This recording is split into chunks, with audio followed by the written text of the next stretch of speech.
Ang huling video ay nagtapos kina Howard at Sonny na magkasamang naglalakad habang naghahanap ng ligtas na lugar.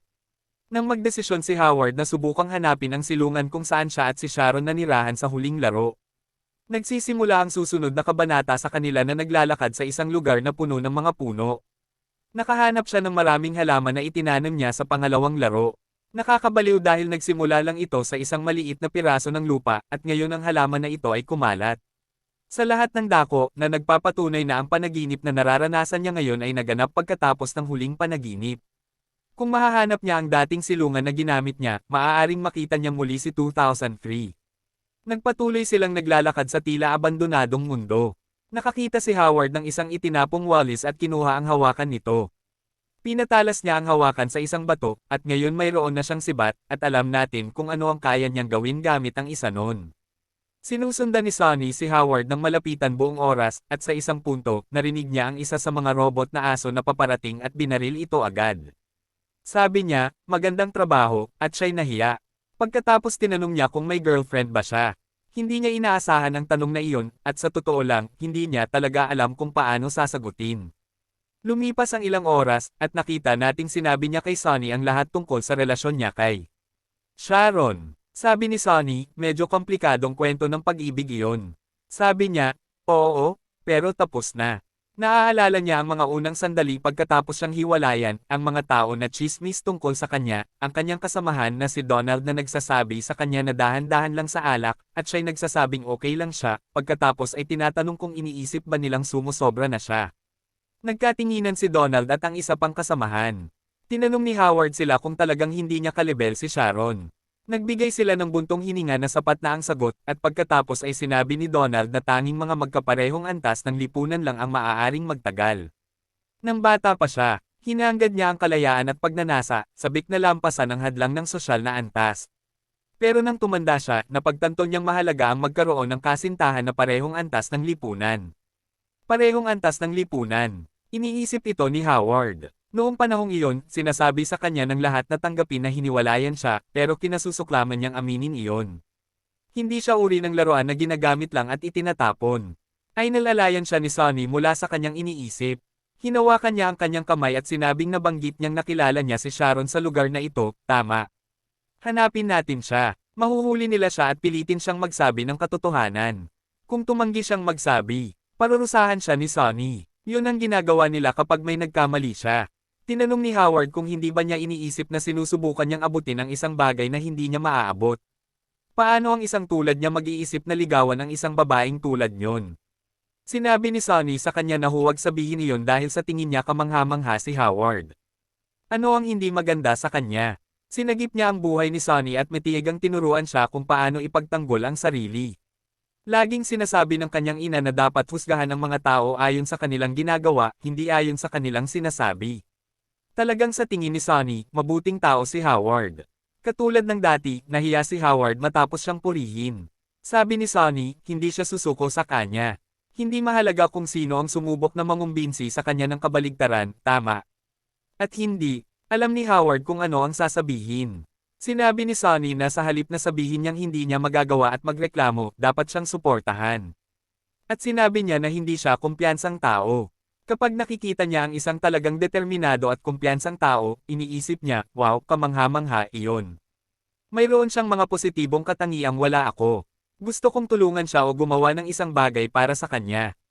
Hiniling niya kay Howard na hayaan siyang maging kaibigan at tulungan siya. Magkasama nilang tatapusin ang misyon. Mahuli ang ex-girlfriend. Sinubukan ni Howard na magpigil, ngunit hindi niya kaya. Nagsimula siyang tumawa ng malakas, isang mabagal at napakalakas na tawa. Hindi maintindihan ni Sonny kung bakit siya tumatawa ng ganoon. At sinabi lang ni Howard, salamat. Lumipas ang ilang oras, patuloy na hinahanap ng dalawa ang silungan kung saan siya at si Sharon nagpalipis ng panahon. At well, pagkatapos ng matagal na paghahanap, natagpuan nila ang silungan. Maraming nangyari sa lugar na ito. Sa palagay ni Howard, matutuwa ang 2003 na makita siyang muli. Pagkatapos ay nagsimula siyang tumakbo. Sinabi ni Sonny sa kanya na hintayin siya. At sa daan, napansin niya ang mga puno at halaman na lumago roon. Nagsimula ang lahat noong siya at ang kanyang kaibigan ay nagtanim ng unang puno magkasama. Pumasok siya sa silungan. Bumalik ang mga alaala ng panahon na nanirahan siya kasama ang maliit na robot. Nakita niya ang bangkay ng robot na natalo nila magkasama. Tinawag ni Howard ang 2003 sa buong silungan pero wala siyang narinig. Talagang nagbigay ang abandonadong silungan ng abandonadong pakiramdam, ganap na tahimik. Nagsimulang malungkot si Howard. May nangyari ba sa 2003? Bakit wala na siya doon? Ngunit pagkatapos sa sandaling iyon, nagsimula siyang makarinig ng kaluskos ng metal.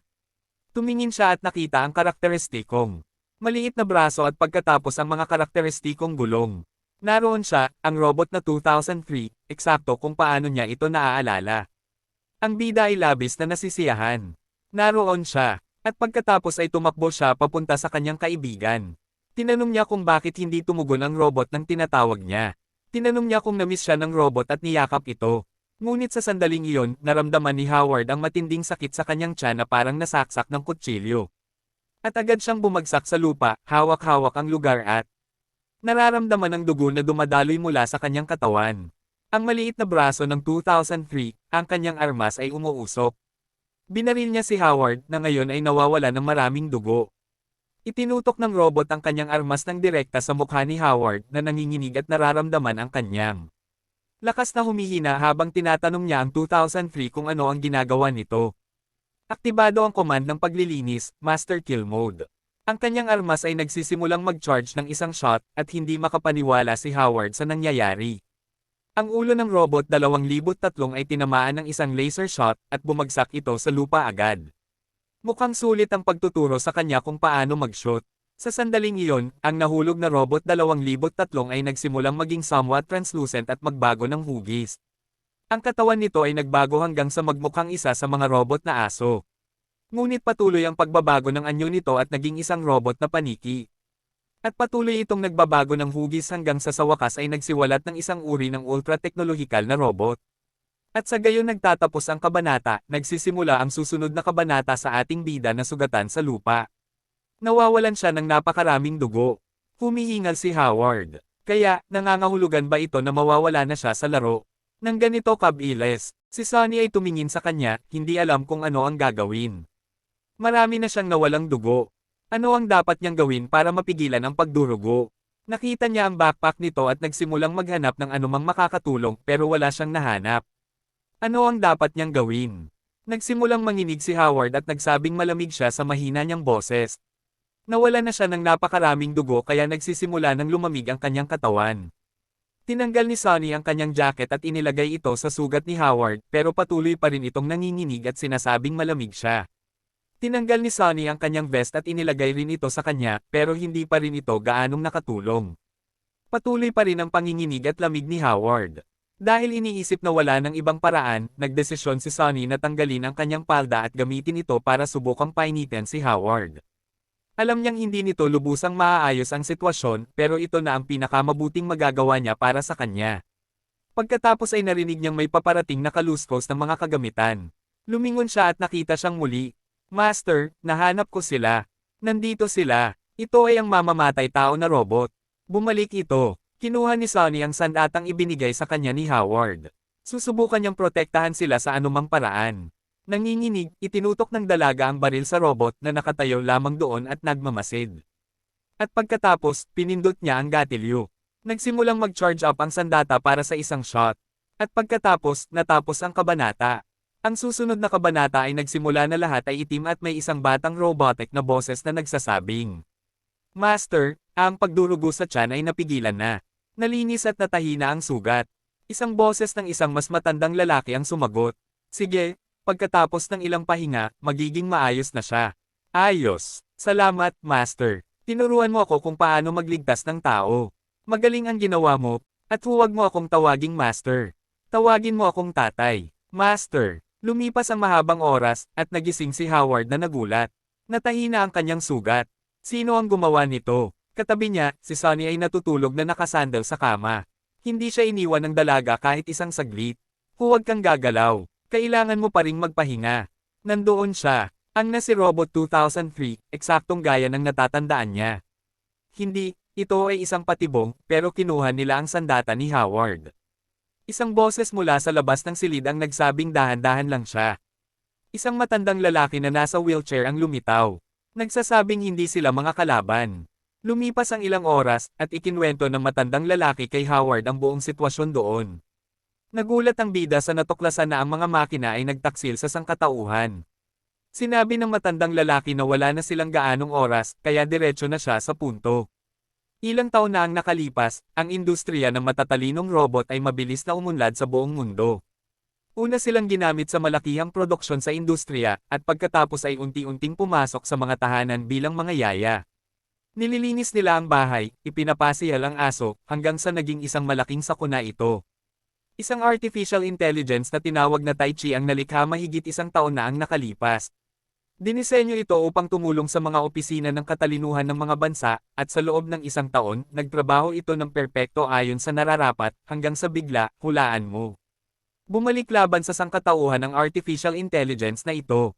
Nagkaroon ito ng kakayahang kontrolin ang lahat ng uri ng mga robot sa buong mundo, at nagsimulang magpadala ng mga signal para sa mga ito na patayin ang sangkatauhan sa malakihang antas. Ang mga robot na minsang lumalakad kasama ng mga tao at tumutulong sa kanila, ngayon ay pumapatay ng mga tao na parang mga insekto. 6 na buwan na ang nakalipas, ang digmaan sa pagitan ng mga tao at makina ay umabot sa rurok nito. Sinubukan ng mga tao na bombahin ang central core ng AI Tai Chi, pero ito ang unang umatake, nagpapadala ng mga robot para sakupin ang lahat ng mga nuclear bomb, submarino, mga base militar. Ang base na ito kung saan sila ngayon ay dating post kung saan ang pinakamahusay na mga tao ay naninirahan, pero ngayon sila ay lahat patay. Hindi nagsalita si Howard, tinanong lang niya kung sino siya. Agad na ikinwento ng matandang lalaki ang buong kwento ng mundong ito. Maaari bang siya ay isang mahalagang NPC na may kaugnayan sa kwento? Sinabi ng matandang lalaki na maaari siyang tawagin ni Howard na Mr. He. Siya ang lumikha ng Tai Chi Project, kaya iyon na nga. Siya ang lumikha ng artificial intelligence na nawala ng kontrol at nagpuksa sa sangkatauhan. Itinuro ni Howard ang maliit na robot na nakatayo sa tabi ng matandang lalaki. Nakikinig sa lahat at tinanong kung bakit siya patay. Hindi ito kontrolado ng AI na ito. Ang robot na mukhang 2003 ay halos pumatay sa kanya sa simula at pagkatapos ay iniligtas siya. Ano bang nangyayari? Malalim na huminga ang matandang lalaki at pagkatapos ay sinabi na hindi siya isang robot, siya ay kanyang anak. Sinabi ng matandang lalaki na nagtrabaho siya sa artificial intelligence at robotics sa buong buhay niya. Inialay niya ang kanyang buhay sa paglikha ng AI Tai Chi. Hindi masaya ang kanyang asawa dahil sa kanyang obsesyon at iniwan siya. Nakita natin ang kanyang anak na si Hill na lumalapit sa kanya, nagtanong kung gusto niyang makipaglaro sa kanya. Lumingon ang matandang lalaki sa bata na umasa na tatanggapin siya ng kanyang ama. Pero simpleng sinabi ng lalaki na lumayo siya at huwag siyang abalahin habang nagtatrabaho siya. Iniwan nitong dismayado si Hill. Ginugol niya ang karamihan ng kanyang oras sa paglalaro ng mag-isa, pero hindi kailanman inakala ng matandang lalaki na ang mga robot na ipinagmamalaki niya ay biglang lalaban sa mga tao. At pagkatapos ay nakita natin ang isang household robot na may kutsilyo na umaatake kay Hill na nanginginig sa takot. Nang dumating ang matandang lalaki sa bahay, malamig na ang katawan ng kanyang anak. Doon lang niya napagtanto na hindi siya naging presensya sa pagkabata ni Hill. Ang batang lalaki ay ginugol ang halos bawat araw na mag-isa. Naiintindihan niya na ang kanyang ama ay gumagawa ng isang mahalagang bagay, pero pakiramdam niya ay napakalungkot. Lumaki si Hill na nag-iisa. Umiiyak ang matandang lalaki, hawak ang katawan ng kanyang anak. Ang kawawang bata hindi lamang nabuhay ng mag-isa, kundi namatay din ng mag-isa. Nang sumiklab ang digmaan laban sa mga makina, dumating siya sa kanlungan na ito kung saan sila ngayon. Kasama ang hukbo, at doon, nakakita siya ng kakaibang robot. Ang power core nito ay ganap na naubos. Ang model ay napakatanda na kaya't hindi ito makikilala ng signal ng AI Tai Chi. Ibig sabihin, ang robot na ito ay hindi maaaring kontrolin ng AI. Pinalitan ng matandang lalaki ang power core at muling pinaandar ang robot. Hello, ang pangalan ko ay 2003. Ang pinakagusto ko ay ang paglilinis. Kahit na gumawa ang matandang lalaki ng mga robot sa buong buhay niya, hindi niya kailanman naisip na mayroon silang personalidad.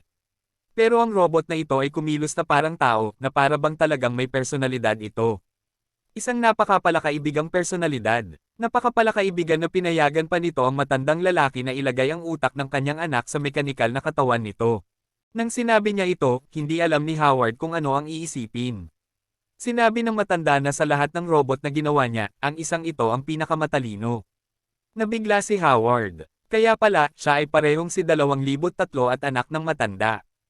Hindi niya alam kung paano ipapaliwanag ang nararamdaman niya ngayon. Dati, si 2003 ang kanyang pinakamatalik na kaibigan, ngunit ngayon, siya ay parang sisidlan ng ibang tao. Napansin ni Sonny na tila malungkot si Howard. Lumipas ang ilang oras, at pumunta sila sa bangkay ng robot na nanakit kay Howard. Naglakad siya ng may kahirapan, ngunit tinutulungan siya ni Sonny. Huminto sila sa harap ng patay na robot, at sinabi ng matanda na simula nang magsimulang kontrolin ng AI Tai Chi ang mga robot, natutunan nila ang isang bagong kakayahan, ang panggagaya. Maaari nilang perpektong gayahin ang anyo ng ibang nilalang upang atakihin ang mga hindi handa, tulad ng nangyari kay Howard. Namangha si Sonny. Kaya't ibig sabihin ba, ang mga aso na umatake sa kanya noon at maging ang mga paniki ay mga nag-transform na robot? Sinabi ng matanda na nasa napakahirap na kalagayan ng sangkatauhan ngayon. Umaasa siyang matutulungan nilang iligtas ang mundo. Tinanong ni Sonny kung paano sila makakatulong, ngunit sinabi ni Howard na maghintay muna. Paano niya maipapasa ang napakalaking responsibilidad sa kanila? Huminga ng malalim ang matanda at sinabi kay Hill na kunin ang kanyang guhit. Nagulat ng kaunti ang maliit na robot, ngunit pagkatapos ay sinabi, "Opo, Master." Makalipas ang kaunti, bumalik siya dala ang kanyang drawing notebook. Binuksan ng matanda ang notebook at ipinakita sa kanila ang guhit.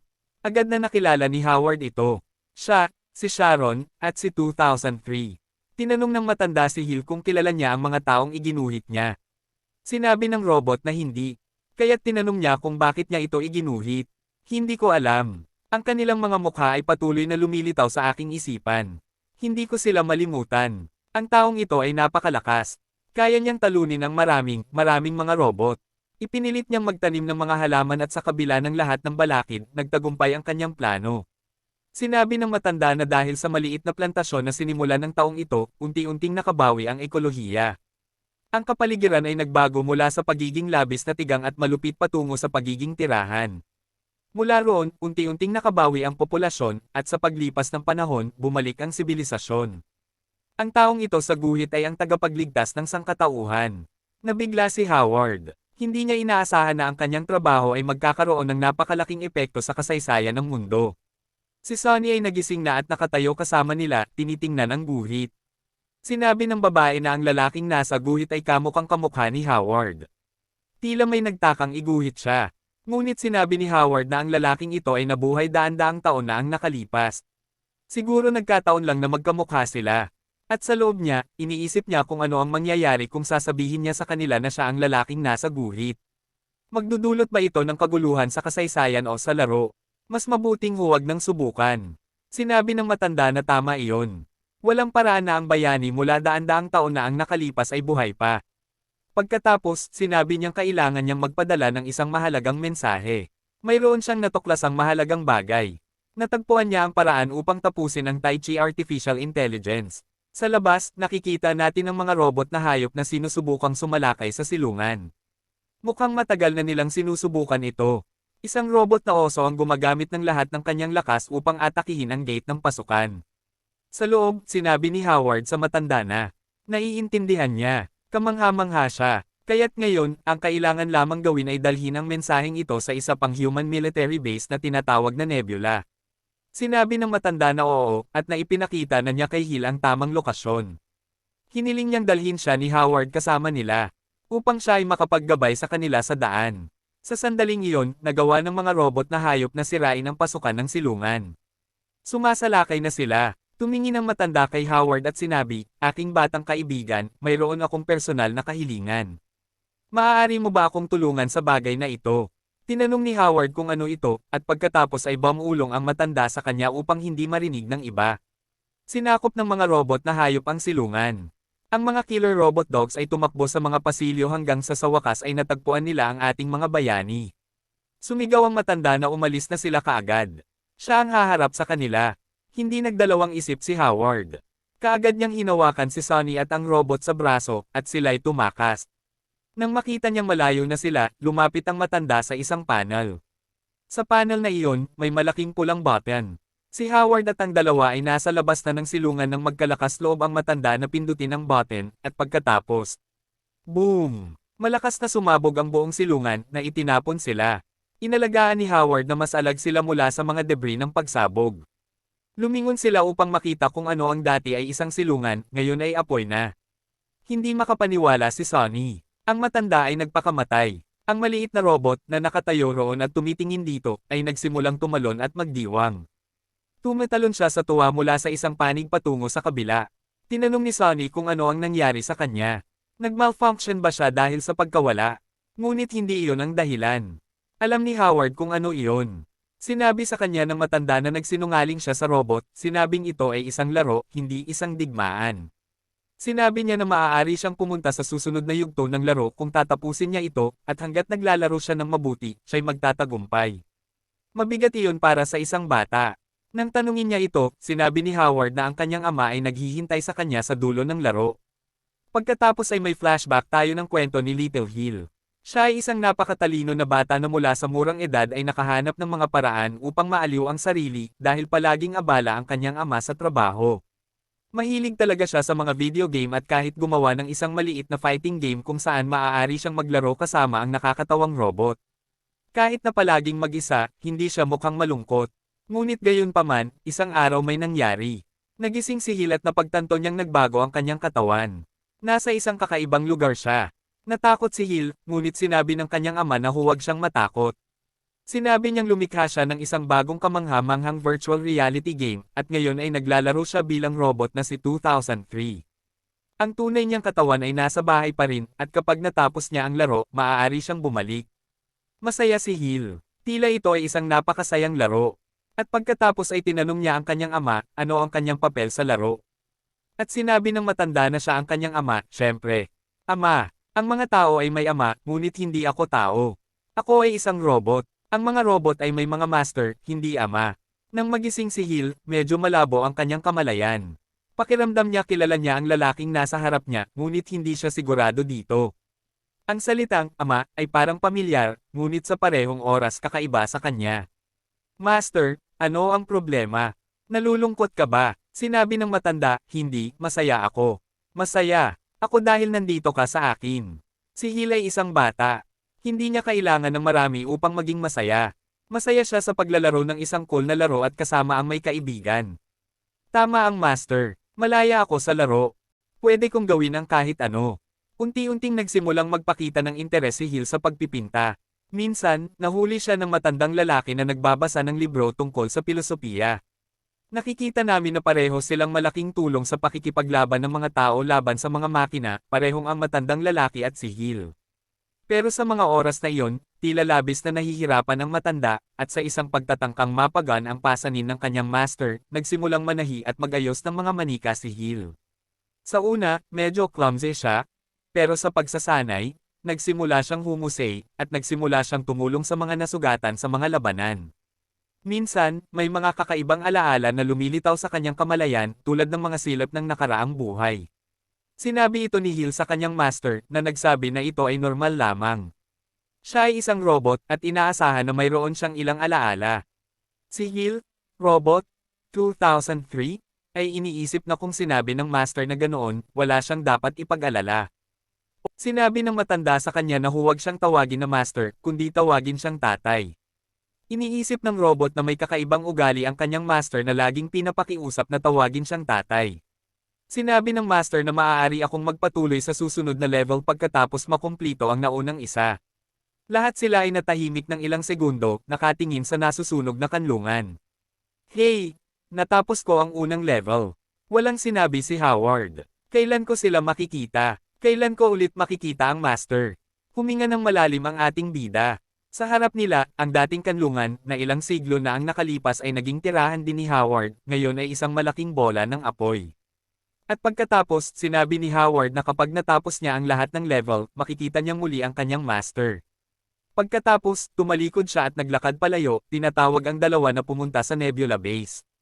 Sinabi sa kanya ng matandang lalaki na kailangan nilang hanapin ang base militar ng tao na tinatawag na Nebula, kung saan may mga tropa na handang lumaban. Sinabi ni Howard na may paraan upang mapigilan ang mga espesyal na signal na ipinapadala mula sa Tai Chi spaceship. Maaari itong magpabalik sa normal ng mga robot na kontrolado nito. Mga 10 taon na ang nakalipas, naganap ang isang hindi pangkaraniwang meteor shower kung saan maraming meteorite ang bumagsak sa Earth. Ang mga meteorite na ito ay agad na kinuha ng iba't ibang bansa at isang sample ang ipinadala sa matandang lalaki. Nagsagawa siya ng ilang pananaliksik at pagsusuri at natuklasan na ang molecular structure ng ore na ito ay espesyal. Kung ang mga batong ito ay ginawang pulbos, tulad ng pulbere, at pagkatapos ay pinaghalo sa tubig, magaganap ang isang reaksyon, at natuklasan nila na ang ulap na ito ay nakakagambala ng anumang uri ng electron-eking signal sa loob nito.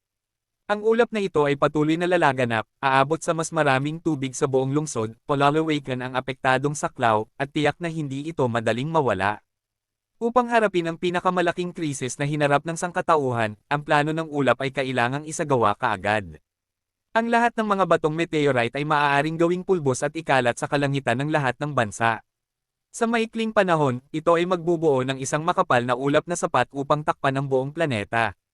Ang ulap ay kakalat sa buong planeta, at ang remote control mula sa Taichi Artificial Intelligence Spaceship ay mahihinto. Tinanong ni Howard kung kakailanganin nilang harapin ang mga nagngangalit na robot na natitira bago sa lakayin ng Taichi Spaceship.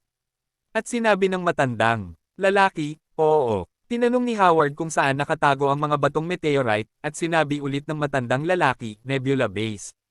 Sinabi ng bida na naiintindihan niya. Haharapin niya ito ngayon. Tapos na ang flashback, makikita natin na ilang panahon na ang lumipas simula nang magsimula ang ating mga bayani na maglakbay patungo sa nebula. Iniisip ni Sonny kung sino ang babaeng iyon sa drawing kasama si Howard. Siya ba ang nobya niya o kung ano? Gusto niya talagang malaman kung sino ang taong ito. Isang malakas na pagnanais na tanungin si Howard kung sino siya ay nagsimulang lumitaw, ngunit nagawa ni Sonny na kontrolin ang sarili. Tinitingnan siya ng maliit na robot, iniisip kung ano ang problema sa kanya. May isang bagay na dumaan sa harap nila, at lahat sila ay narinig ang ingay. Tumakbo ang nilalang sa harap nila ng mabilis, at sumigaw si Sonny at hinawakan si Howard, hinigpitin ang kanyang braso. Pero hulaan mo kung ano. Isa lang itong kuneho. Sinabi niya sa kanya na kalmeyan ang sarili. Isa lang itong maliit na ligaw na hayop.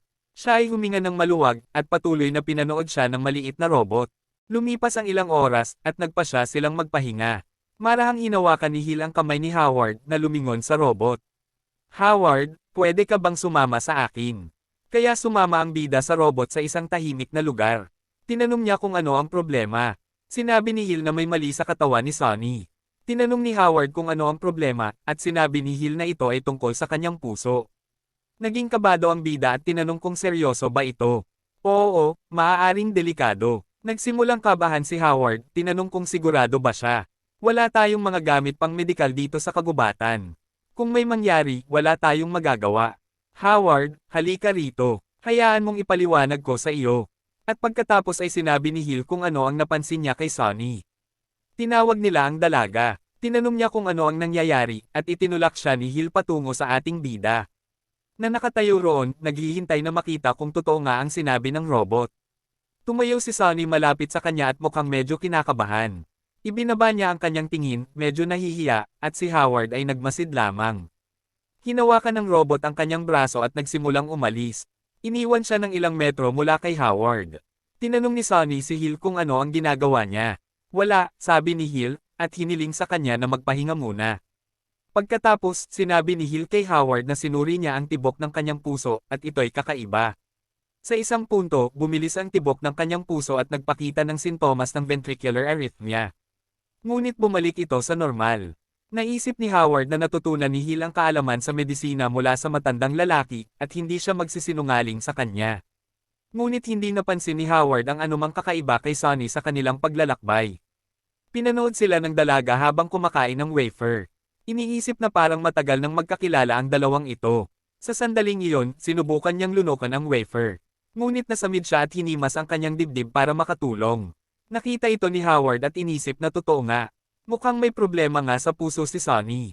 Sinabi niya sa robot na kailangan nilang magmadali at makarating sa Nebula Base para mabigyan ng medikal na paggamot si Sonny. Pagkatapos, lumuhad siya sa harap niya, at hindi maintindihan ni Sonny ang nangyayari. Humarap siya ng likod sa dalaga at sinabi na kailangan nilang bilasan ang lakad. At inalok siyang buhatin si Sonny sa kanyang likod. Tandaan niyo, mga kaibigan, nanalo siya ng resistance bilang gantimpala. Mula sa huling laro, kaya kahit dalhin niya si Sunny hanggang sa dulo ng manga, ayos lang siya. Tinanong ni Sunny kung ano ang ibig niyang sabihin, at tinanong siya kung medyo masama ba ang kanyang pakiramdam. Well, medyo hindi ako komportable. Sagot ni Sunny, pero marahil dahil sa wafer na kinain ko, na medyo tuyo. Sinabi niya sa kanya na hayaan siyang buhatin siya. Nahihiya ang dalaga at sinabi na hindi na kailangan. Ayos lang ako, maliit na discomfort lang ito. Kaya, maraming oras ang lumipas, mga kaibigan. Naglakad ang ating mga bayani ng ilang oras sa lupang dati isang patay na disyerto. Pinamumunuan ng mga mutant beasts, kung saan nanirahan sina Howard, Sharon, at Hill noong 2003. Sa huli, nakita nating pumayag si Sunny na magpabuhat kay Howard. Medyo nahihiya siya, ngunit unti-unting nakukumbinsi na may nararamdaman siya para sa lalaking ito. Ngunit si Howard ay tahimik, nasa ibang lugar ang kanyang mga isipin. Si Hill ay nasa likod, may pribilehiyong tanawin.